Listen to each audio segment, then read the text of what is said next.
well, everyone's here, but just in case you need to watch this back.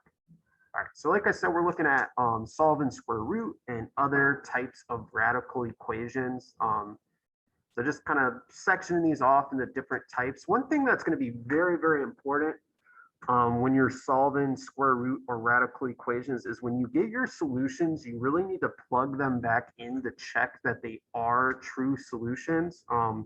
We'll talk about it in a bit, but it's possible to get something called an extraneous solution, or basically it's kind of like a false positive.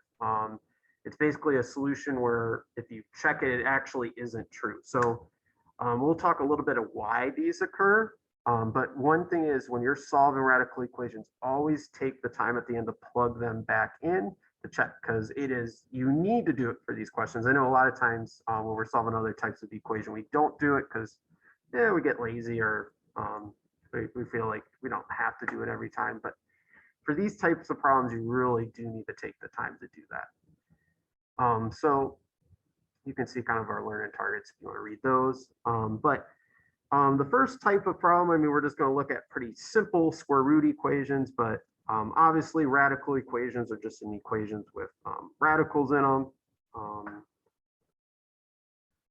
Like if you read what I said there, this can introduce extraneous solutions, but in other words, this is like, if you want to think of it, it's like a false positive. If you don't know what a false positive, that's like, let's say you went and you got a COVID test. If you had a false positive, that would be basically they told you had COVID, but you actually didn't. So that's a lot of times when you get tested for different diseases or just like different conditions. If it's super rare, a lot of times you want to take the test twice just in case you got a false positive. Because I mean, you can always find examples like online, or I'm sure you might know a friend of a friend that maybe they've been diagnosed with cancer, or maybe it was a false positive. Not all, I mean, most of the time the tests are pretty reliable. But like I said, I mean, if you get like diagnosed as a super rare condition, I would recommend you get a second test just to be sure, just because you could have had a false positive. The scary thing is you can also sometimes, and this is kind of a side note, but you sometimes can get a false negative. So they'll say you don't have a disease, but you actually do. I mean, so a lot of times you want to get tested twice if you have reason to.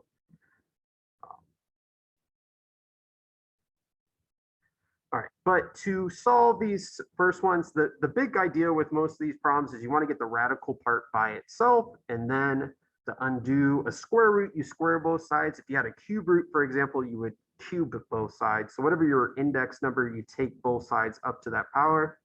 But for this first example, I mean, you would just add the 5 over. And then once you have this radical part, you would square both sides, because that's how you cancel out a square root. So this should be pretty basic review, these first couple, and then just solve this two-step equation. So subtract the 1. Sorry, I'm writing a little bit too big. Divide by 4. I'm just going to write, but you should get that this answer is 6. And like I said, you do want to take the time to plug this in just to double check. So you could either put this, I mean, in your calculator, you could work it out mentally. Some of these you might want to just try and put in, but I mean, if you plugged in 6 back into this original equation, I mean, 4 times 6 plus 1, that would be 25. The square root of 25 is 5. So 5 minus 5 is 0. So, I mean, if you plug this in, you should see that it does work. But like I said, you always want to check your solution, because you can have something called an extraneous solution. So how about you guys, if you want to give the second one a try, then I'll go over it in a bit. But remember, you want to isolate your radical. So the first thing you want to deal with is this minus 6. So move that over, and then you're going to want to deal with this 3. Just maybe give you a little bit of a start.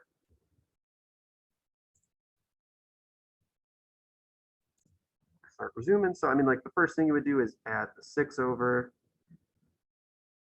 So you have this 3, 5x plus 1 square rooted. Then you want to divide that 3 over. So once you've got the radical part by itself, then you square both sides. And then just solve what you have. And sorry, I write too big. But you would subtract the 1.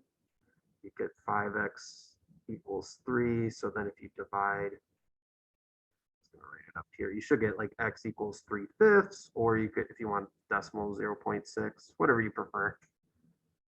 And like I said, you should check this. If you want to just take my word, if you plug this back into here, you should see that it's a true solution. But like you just use your calculator, or you could kind of plug it in mentally, depending on how good your mental math is. But 0.6 times 5 would be 3. So 3 plus 1 would be 4 underneath this. So this would just be 2. 3 times 2 is 6, minus 6 equals 0. Like I said, I don't know how like easy that is for it to do it in your head or just plug it in a calculator. All right, but this is the first type of solving a square root equation. Pretty much review. I mean, we have kind of talked about this when we were solving. Well, I guess this is kind of backwards, but it's pretty similar to when we were solving quadratic equations. I guess we actually haven't seen equations like this yet this year, but these shouldn't seem too bad at all for this first type. And this is actually in the Delta Math for today. This is what your first section is going to be pretty similar to the questions we just did here. Let me know if anyone needs anything. All right, the next type is we're going to look at solving a square root equation. So a little bit more to them. But if you kind of look at these steps, kind of the same idea. The first thing we want to do is isolate the radical part. So for this first problem, you would subtract the 3 over.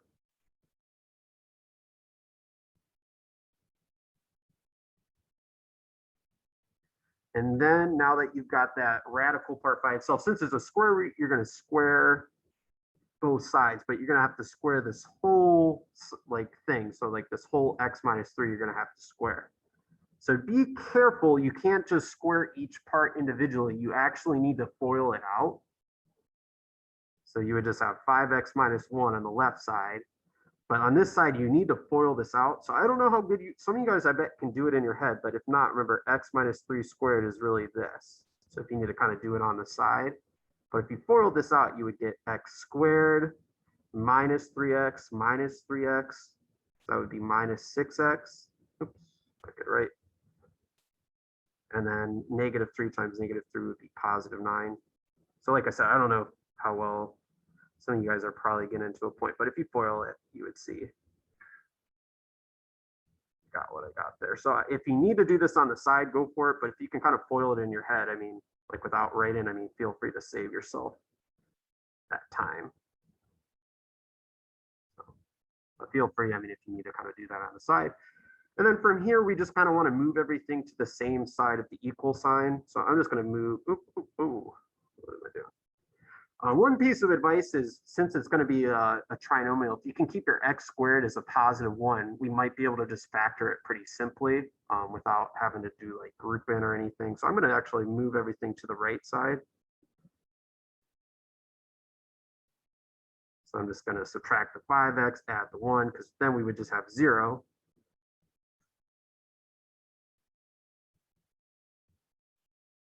And you have x squared minus 11x plus 10. And then you just want to see, can you factor this?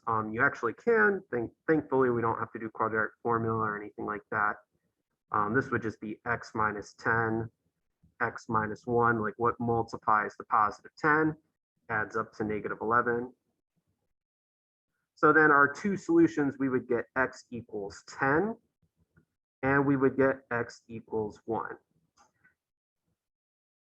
Sorry, I'm going to kind of split this up so when we get to the next problem. So, but what we need to do is we need to check these solutions to see if any of them are extraneous or false positives. So if you plug in 10, for example, and like I said, you could use a calculator if you need to, but 5 times 10 is 50 minus 1, that would be 49 underneath your radical. So the square root of 49 would be 7.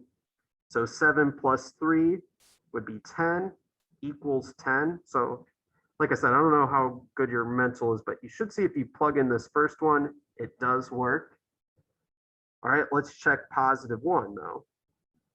If I plugged in 1, I would, underneath my radical, I would have 5 times 1 minus 1, that would be 4. So the square root of 4 would be 2. 2 plus 3 is not going to equal 1. So you should see, like I said, I don't know if you're seeing what I'm saying, but if you take the time to plug in x equals 1, you're going to see that it doesn't work So I usually just cross it out. But if you're doing a section in delta math and you get an extraneous solution, you're not going to put it in. Like you're only going to put your actual solution. So the only solution to this equation is x equals 10. X equals 1, even though we got it as one of our answers, doesn't work in the end. So it's not actually one of our answers.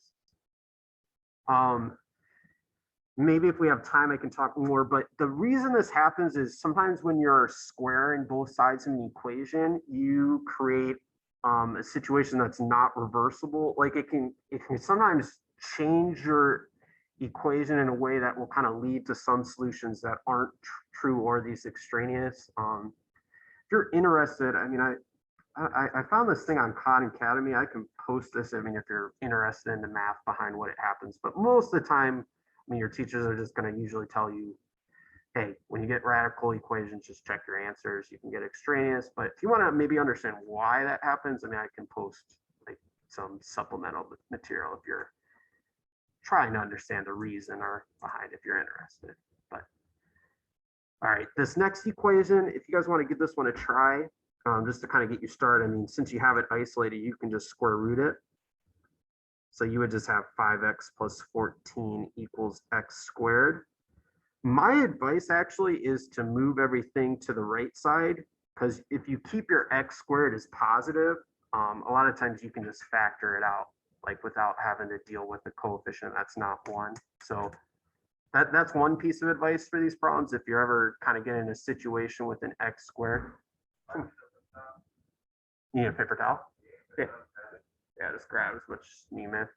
There's hand sanitizer too, if you'd like some. So yeah, if you guys want to see if you can finish up this problem though, if you want to let me know in the Zoom what you get, sure we have enough time for like the last type of problem. But if you do move everything over, you should have 0 equals x squared minus 5x minus 14, which does factor out nicely. You don't have to do like quadratic formula or anything crazy. That would just be x minus 7, x plus 2. So if you solve that, you would get x equals 7, x equals negative 2. But you want to check these solutions just to make sure. So if you plugged in 7, for example, like you would have 7 on the right side. 7 times 5 is 35, plus 14 would be 49. The square root of 49 is 7. So you should see 7 works.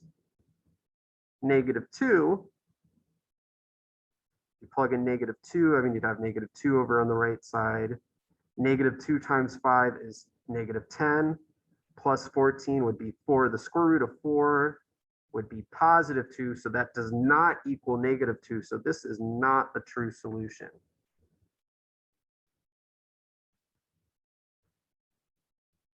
Okay, so like I said, always check your solutions. And it's possible, there could be a problem where actually both of like all of your solutions are extraneous and there's just no real solutions or no true solutions. Or it's possible, obviously, that all of them are true solutions or just one of them is extraneous. So like these ones we've seen. So just kind of keep in mind, like, I mean, any kind of possible combination can happen. Sometimes every solution you got is extraneous. Sometimes they're all good, that kind of thing. All right, if we flip to the other side, these are problems you're not going to see in the delta math. I could not find a section with these, like where you have a fractional exponent, but these are like I said, you will see at least a problem. Like I said, our next quiz isn't going to be massive, but you'll see a question or two like this. But if an expression has a rational exponent or a fractional exponent, basically same idea to like the first front page of these notes. Let me just make sure I'm still recording, right? Oh, yeah, I am. Okay. You want to get your part that's up to the power by itself, because that's really your root part if you change it in the radical form. So you want to divide that 2 to the other side.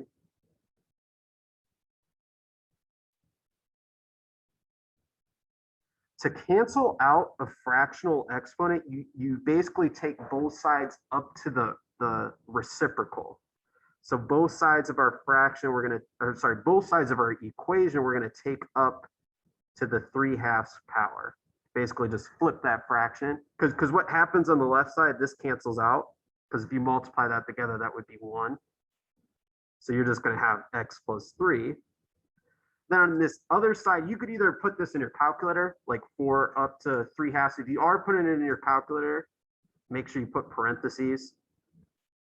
And if your calculator doesn't have a fraction, just do division. So you could just put it in your calculator, or if you remember, this is your root. So you could square root 4. The square root of 4 would be 2. And then 2 up to the 3rd power would be 8. Or you could take 4 up to the 3rd power and then square root it. But usually if you can do your root part first, it's easier because it gives you a smaller number before you have to take it up to a power. So if you could either do it mentally or you could just put it in your calculator. I don't mind. So then to solve this equation, I mean, I didn't erase all that. Pretty simple, just subtract 3. You'll get x equals 5. For sake of time, oh wait, what did I do wrong? Ooh, I did a big oopsie. Not a huge oopsie. One thing I forgot to do though. How do I want to explain this? Okay, well, this still is going to equal 8, but since we took a square root, remember, if you take a square root in an equation, you have to put a plus or minus. So since this is even, anytime you have an even root, you got to put a plus or minus.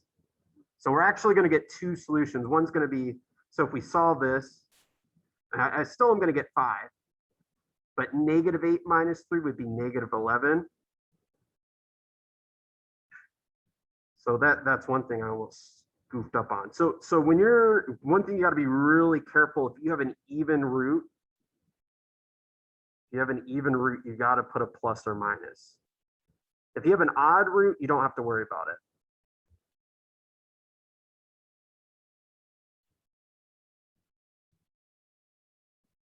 And this is something I'll definitely make sure to review before you take your end of chapter 6 test, because this is an easy thing to forget. I mean, I just made it myself. But the only reason I had to put that plus or minus is because I took a square root on both sides of an equation, basically, when I did that reciprocal. So only if your denominator is even, when you do the reciprocal, do you have to put that plus or minus. Because we're actually going to see, like in this next problem, like if I add this 5 over the start,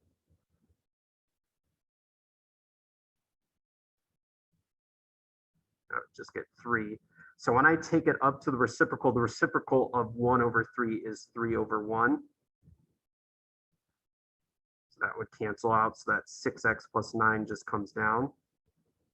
3 up to the 3 over 1 power. I mean, that's really 3 up to the 3rd power would just be 27. And since this was odd, I don't have to put a plus or minus. Like if that was a 1, a 3, a 5, or 7th root on the bottom there, I don't have to put a plus or minus. Oh, did I say 3, 5? You know what I mean. 6, 6, 5, whatever. Did I say 3, 5? All right, but we're only going to get one solution for this question. So I don't know what I probably, yeah, whatever I said, I was wrong. So that if you solve this, you're just going to get x equals 3. And one thing I didn't really demonstrate, but just take my word, if you check these solutions, these are all true solutions. Like if you plug them back into the original, you'll see these all work out, just for sake of time. But like for these problems, you should also be checking your solutions as well. I know I didn't demonstrate that super well. But basically, like I said, there's not going to be any problems like this in your Delta math assignment, but anytime you're dealing with a fractional exponent, like get the part that's up to the power by itself, and then you just do the reciprocal power to both sides to kind of cancel that out. All right, so hopefully, I mean, you obviously probably need a little bit of practice from what we've been seeing, and hopefully these will come together, but hopefully it hasn't seemed too bad so far. This next section, I'm going to be honest with you, they're kind of a pain in the ass. I mean, like without better ways to say it. I mean, these ones can be kind of annoying sometimes. I'll be completely honest. One thing on this note sheet, don't worry about this assignment. That was obviously from when we were using our textbooks. But the first thing you want to do is get your, basically your radical part, one of your radical parts by itself. So like in this first problem, I would add the square root of x to the other side. This problem actually here is going to be pretty easy. We'll see when you have a radical. There's actually no problems like that in Delta Math though, like this easy one, unfortunately. All right, but back to this problem, sorry. So you'd have the square root of 5x plus 4 equals the square root of x plus 4. I usually just put the radical part first, but you could write it as 4 plus the square root of x. That's fine. So to get rid of this square root on the left side, we're going to square root both sides. But be careful, you got to square root this whole thing. So I mean, on the left side, I mean, it's nice. It just cancels out. You just bring the 5x plus 4 down. But we have to FOIL this square root of x plus 4. You gotta FOIL that, which can be kind of annoying sometimes with like the radical piece. Sometimes it looks a little bit weird. But if you FOIL this out, I mean, the square root of x times the square root of x would just be x. Square root of x times 4 would just be 4 square root of x's plus another 4 square root of x's. And then 4 times 4 would be 16. So if you FOIL this out, I mean, if you kind of combine like terms, you would have x plus, here, I'm just going to get rid of this, fine, plus 8 square root of x plus 16. You might be wondering, like, what the heck are we going to do with all this? Let me just make sure I didn't coop up, did I? No, I didn't. Okay. Well, one thing we want to start doing is start getting things. Let me see if I can come up with a better way to explain this. Okay, now we're with the situation where we still just have a radical part. Basically, I want to isolate this square root of x if possible. So basically, it's almost like we're back to square root one, like square one with these problems. So I want to get this radical part by itself. So I'm just basically going to move everything over I can. I'm going to subtract the x over, and I'm going to subtract the 16 over as well. Because if I do that, I'll just have 4x. 4 minus 16 would be minus 12. I'm sorry, that kind of got sloppy. That looks like a plus 6. Equals 8 radical x. And then to get this radical x by itself, I'm going to divide this 8 over. So I'm going to kind of simplify this a bit, like 4 over 8 would be 1/2 x. 12 over 8 would be minus 3/2, or if you want to put a decimal, maybe let's just put a decimal, minus 1.5, just might be easier. Well, doesn't necessarily matter. I'll keep it as a fraction. If you like decimals, though, you could definitely write them as decimals. So now we're going to square root, to get rid of this radical, we're going to square both sides. So this is a pain because now we got to FOIL it again.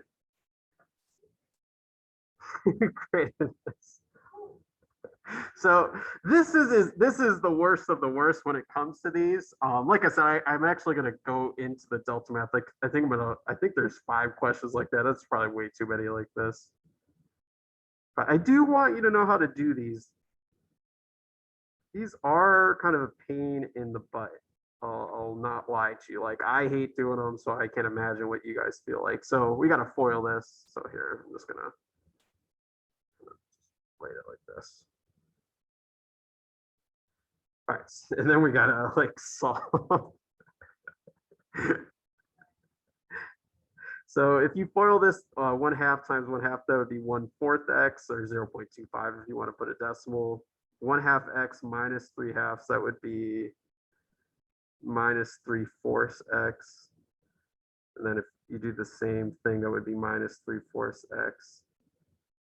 And then negative 3/2 times negative 3/2 would be plus 9/4.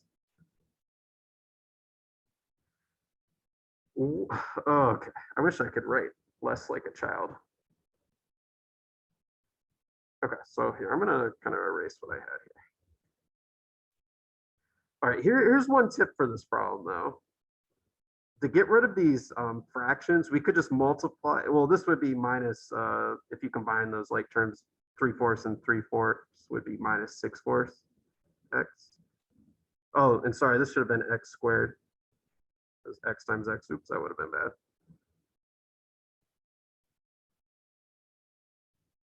Well, one tip to get rid of this, since they're all a common denominator, I'm just going to erase this because there's way too much crap going on here. But one to get rid of this denominator, if you multiply both sides of your equation by 4, like you would just have x squared minus 6x plus 9 equals 4x. This is multiplied like not up to a power. And then you could move over this 4x. Isn't this problem fun? No. And then it factors nicely. What if you had to do quadratic formula on top of it? Oh. But this would be, oops, what am I doing? It'd be x minus 9, x minus 1 if you factor this. So you would get x equals 9, x equals 1. Just check my key, just because we're kind of low on time. If you don't believe me, you'll see x equals 1 is extraneous. If you plug it way back into the original, you'll see it's false.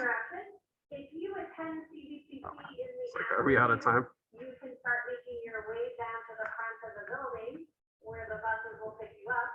Once again, if you attend CVCC in your class right now, so you can make it down to the bus before it leaves. Okay. So one thing I'm going to say for this type of problem, I'm going to see if I can either make a video or find a video that maybe does a better job of explaining it, because I know this is tough. This is definitely a type of problem we're going to need to spend more time. I do not expect anyone that's either watching this in class or in here to like, oh yeah, I could do that easily. Because yeah, this is rough because you have to foil it and you got to kind of learn the strategy. I probably didn't do the best job explaining it myself either. So I'll see if I can find a better video or either make one myself if I can't find anything nice for a type like this. So this problem, tough. I mean, but once you understand the process, it's not super bad. Let me see if I can shrink this so I can do the last problem. The good news is the last problem is easy. I'm just gonna like put this here. Okay. All right, well, the good news about this last type of problem is if you have a radical and a radical, just move the other piece to the other side. So sorry, I can't like fit it. So just add that over though. So basically you would have the square root of 3x plus 2 equals the square root of 2x plus 7. The nice thing is if you have everything underneath the radical equals something, everything underneath the radical, if you square both sides, it cancels out. Like basically you just write what's underneath your radicals. So this problem's actually should be a fresh a breath of fresh air. That's the saying I was looking for compared to the last one. So then just solve this basic equation. You could subtract the 2 over, you can move the x's to the left side. Basically you would get x equals 5. And if you take my word, if you plug this in, you should see that it's true. I know I haven't been like demonstrating, but you really do need to plug in your solutions to check them at the end. But just for time, I've been just trying to abbreviate that step. So this is radical equations. I know especially that second to last problem we just did there is rough. We'll work on those tomorrow.